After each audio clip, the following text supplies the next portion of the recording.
Okay, so the chairman of the Federal Reserve says that he's doing this printing money out of thin air because he needs to help the recovery in the economy that's not happening at a fast enough pace. And inflation is not where they want it to be.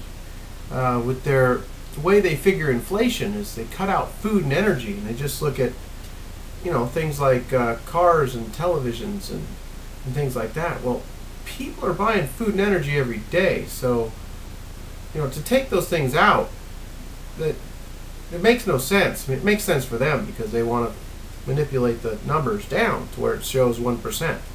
But with that aside, we know there's truly inflation.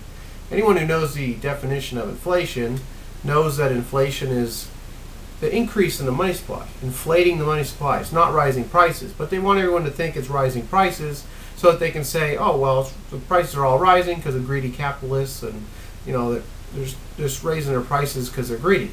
No, the Federal Reserve is creating the inflation, and the rising prices come later. Now, before we get the rising prices, we get the commodities shooting up like they are this year. I did another video where I talked about the commodity prices just skyrocketing. I listed a few here. Cotton is up 87% so far this year, while stockpiles are at 14-year lows. Sugar has doubled since May, and it's at almost a 30-year high. This is a result of the PM1, the printing money 1. It's coming out, and also anticipation of the PM2, the printing money 2. Now, the money hasn't even been printed yet. Can you imagine after $1 trillion gets printed? It hasn't even been printed. This is just an anticipation. Corn's up 20% the past month at a 2-year high. Oil's at a 2-year high. That $4 per gallon price just around the corner, could be $5 this time around. We're going to get hit really hard. People that are buying food and using energy to power their cars and homes on a daily basis are going to get hit really hard. The cost of nearly everything is soaring, but yet the experts like the Fed is citing deflation. They're trying to confuse everyone, trying to make them believe that there's deflation. Oh, prices are falling, home values are falling. There's huge inflation, and we just haven't seen it show up, but it's going to show up. So what is the Fed doing with this $600 billion on top of $275 billion, almost $900 billion? Well, they're going to be buying Treasury bonds from the Treasury Department. So they say that they want to increase inflation, and their exit strategy is just to reverse what they're doing. They'll sell back the bonds. The problem with that is, what's going to cause them to have to reverse? Well, it'll be rising interest rates. So when the interest rates rise, the value of the bonds fall. So they'll lose tons of money on the bonds when they try to reverse it. It's easy to create the inflation, but it's extremely hard to reverse it once you get it going. So they're saying that they can reverse. Now, when when people are criticizing the Fed, they say that they'll just buy back the bonds. Well, it's not going to be that easy. And there's a DV01, which is used by people who analyze the bond values. It's called dollar value per basis point. It's a metric used to value the bonds.